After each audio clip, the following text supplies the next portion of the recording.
Sejam muito bem-vindos ao podcast da trilha Toda Forma de Poder 5.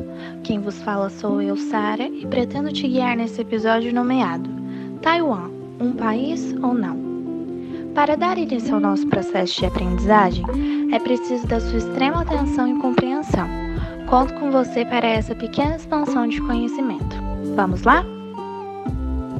Contexto: localização geográfica e economia. Introdução. Taiwan é um território localizado na Ásia Oriental. Historicamente, Taiwan é considerado uma parte integrante da República Popular da China. Apesar da elevada autonomia política e economia local, a República de Taiwan foi fundada por meio do exílio de oposicionistas do governo comunista chinês. A geografia de Taiwan é caracterizada pelo relevo montanhoso e pelo clima tropical. O território de Taiwan é densamente povoado. Em Taiwan, há uma ótima infraestrutura de transportes e comunicações, grande liberdade de expressão e uma cultura aberta ao multiculturalismo. A República de Taiwan é um dos 4 tigres asiáticos. Economicamente falando, Taiwan tem uma economia dinâmica capitalista impulsionada pelas exportações com uma diminuição gradual do envolvimento do Estado no investimento e no comércio exterior. Em sintonia com essa tendência, alguns grandes bancos estatais e empresas industriais estão sendo privatizadas. O crescimento real do produto interno bruto do país foi em média de 8% durante as últimas 3 décadas. As exportações deram o principal impulso para a industrialização. Costumes e cultura. Taiwan e sua diversidade cultural. Como é a cultura em Taiwan? A cultura de Taiwan é fruto da influência de diversas populações asiáticas, com destaque para os chineses, com os quais os taiwaneses possuem fortes laços históricos culturais. O uso do idioma mandarim e a presença de religiões orientais são exemplo da influência da China em Taiwan. A cultura taiwanesa é um mix da japonesa com a chinesa, onde as questões educacionais são parecidas com a do Japão, enquanto que os modos de agir são similares com os dos chineses, afirma a aluna de comércio exterior. Quais são os costumes de Taiwan? Tirar o sapato ao entrar em casa. Não só por aqui, mas em muitos lugares da Ásia, esse hábito existe. E não é frescura não, é o simples fato de pensar que na rua há muita sujeira. Logo, se você chega em casa e entra com seus sapatos sujos, a casa também ficará suja. Carregar um guarda-chuva. Taiwan tem seus períodos de chuvas, as moções de verão e o inverno, que em geral também é chuvoso. Nada como ter sempre uma sombrinha ou um guarda-chuva na bolsa. Nunca cumprimentar alguém com um beijo, só curvar a cabeça.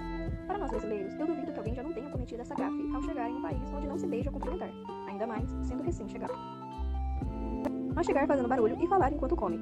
Esse é um hábito que eu ainda não consegui me acostumar. Porém, ao ir a um restaurante, ainda me incomoda o barulho característico de puxar um macarrão, mastigar de boca aberta ou, pior, mastigar e falar ao mesmo tempo. A etiqueta mesa é bem diferente da nossa. Ao final das refeições, em alguns lugares, como praças de alimentação, muitos até tiram um cochilo debruçado sobre a mesa. Usando máscaras. Muitos usam máscaras, alguns chegam a usá-las diariamente. O uso da máscara aqui tem o intuito de não transmitir vírus para outras pessoas caso alguém esteja resfriado ou doente.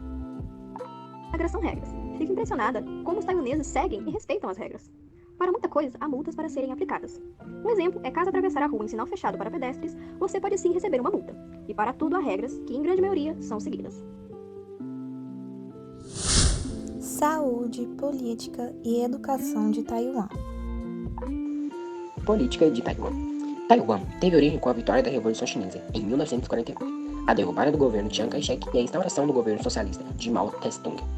Kai-shek, que governou a China desde 1927, refugiou-se com seu Estado-Maior e cerca de 2 milhões de chineses na ilha de Taiwan, ou Formosa, parte continental da China, separada pelo estreito do mesmo nome. Formou-se na ilha um governo autônomo, com o apoio dos Estados Unidos.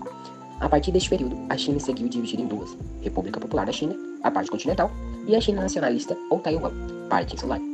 Elas representavam os dois lados da Guerra Fria. Com isso, a China Popular aliou-se à URSS, União das Repúblicas Socialistas Soviéticas, até 1960. Depois, seguiu seu próprio caminho. Desde então, as duas Chinas vivem em uma situação de hostilidade, ocorrendo inclusive conflitos armados nos primeiros anos de sua divisão. No entanto, a China nacionalista assegurou-se sua existência através do estreitamento das relações com os Estados Unidos, em 1954. Os Estados Unidos e Taiwan assinaram um acordo de defesa mútua após um intenso bombardeio do Estreito de Formosa pela República Popular da China neste mesmo ano. Saúde de Taiwan. O Sistema de Seguro Nacional de Saúde de Taiwan, o NHI, lançado em 1995, desempenha um papel importante na luta contra a pandemia. O sistema do NHI oferece vários serviços de saúde e de alta qualidade, alcançando a cobertura universal de 99,9%. Sendo assim, o governo de Taiwan paga para todas as necessidades de seus cidadãos em assistência médica. Eles são capazes de cobrir as necessidades da população, ainda conseguiram diminuir os custos de assistência médica. Muito crédito é dado para o aumento de uso de cartões inteligentes. Esses cartões inteligentes já contêm o histórico médico do paciente desde o nascimento, tornando isso fácil aos médicos para diagnosticar qualquer problema de saúde. Este sistema é baseado em impostos sobre o emprego, Portanto, aos idosos e aqueles que não podem pagar o sistema, são concedidos subsídios. Educação em Taiwan. Em Taiwan, como em outros países da região que inspiram a partir de modelos de Confúcio de aprendizagem, os decisores políticos têm tentado resolver esta lacuna percebida através de uma série de recentes reformas educacionais. E estes, não surpreendentemente, têm sido objeto de muito debate. Ensino médio dura 3 anos, os graus 7 a 9, e completa 9 anos de ensino básico e obrigatório. O ensino obrigatório consistiu de 6 anos de ensino básico e 3 anos de ensino secundário, desde 1968, com os currículos de 2 níveis mais recentemente a ser integrados a um novo, básico e obrigatório, currículo de 1 a 9 grau. O Ministério da Educação também está fazendo experiências com um programa de 10 anos em todo o país, que é projetado para integrar a escola secundária e currículos escolares sênior profissional.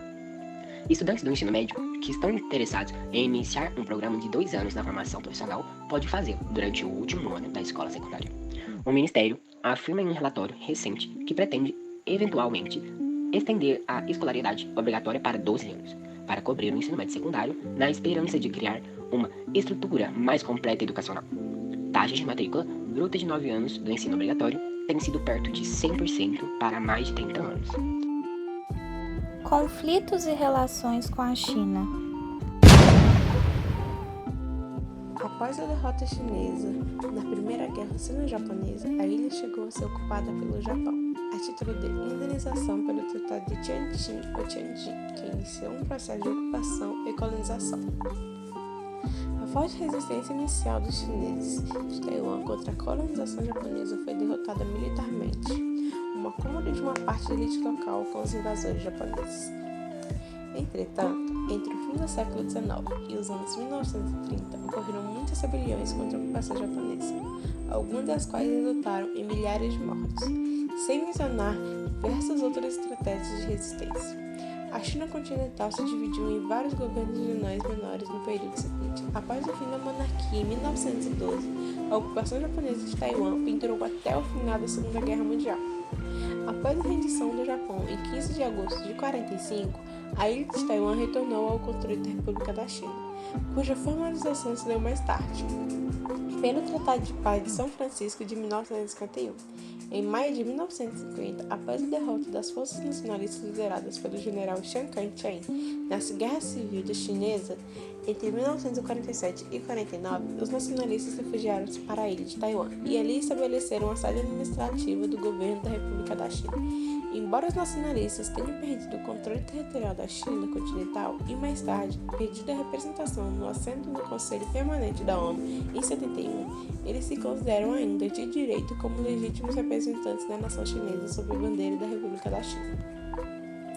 O ambiente político é complicado devido ao potencial de um conflito militar caso Taiwan faça ações na direção de sua independência de julho. A política oficial da RPC é de se usar a força militar para garantir a reunificação do país, caso alternativas pacíficas não forem mais possíveis, como indicado na sua lei antissecessão. Por esta razão, o governo chinês mantém várias instalações militares na costa de Fujian, tendo cerca de 1.600 mísseis apontados para Taiwan. No entanto, nos últimos anos, a RPC vem promovendo relações pacíficas com Taiwan, com o reforço dos laços econômicos, sendo que o atual governo da RPC quer a unificação através do princípio um país, dois sistemas, conforme usado em Macau e Hong Kong. Os líderes da RPC enfatizou a integração pacífica como o eventual resultado da expansão das ligações de transportes, turismo e comércio. Em março de 2021, o presidente do QMT, Johnny Chiang, rejeitou o um país, dois sistemas como modelo viável para Taiwan, citando a resposta da RPC aos protestos de Hong Kong, bem como o valor que os taiwaneses atribuem a liberdades políticas. A RPC adota a política de uma China, que afirma que Taiwan e a China continental são a parte do mesmo país, e que o Partido Comunista da China é o único governo legítimo de toda a China, o que impede o reconhecimento internacional de Taiwan como um Estado independente e soberano.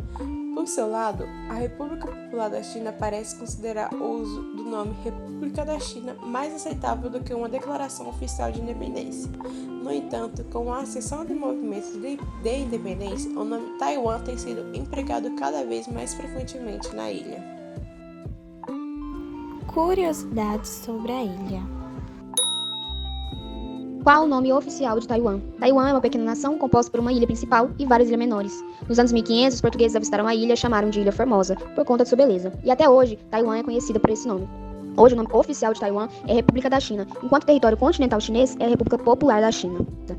Aborígenes. Quando se fala em Taiwan, a gente já imagina logo a população chinesa. Porém, as origens do povo taiwanês datam de bem antes da ocupação da ilha pelos povos chineses. Os povos originais de Taiwan são os aborígenes, que viveram durante milhares de anos praticamente isolados. Esses povos deram origem à maioria dos grupos étnicos de muitas ilhas do Pacífico. Casamento homoafetivo. Taiwan foi o primeiro país na Ásia a legalizar o casamento homoafetivo. Esse é um passo muito importante para fortalecer a imagem de modernidade que o país deseja transmitir para o mundo, já que a ideia é dizer para o mundo que eles não são a China. Só por curiosidade, a China consta em algumas listas de países mais perigosos para a comunidade LGBTQIA+. Droga legalizada. Infelizmente, esse tópico não é um sinal de modernidade do país, já que a droga de fato legalizada em Taiwan não é algo leve e inofensivo como a maconha, mas sim a perigosíssima nojareca.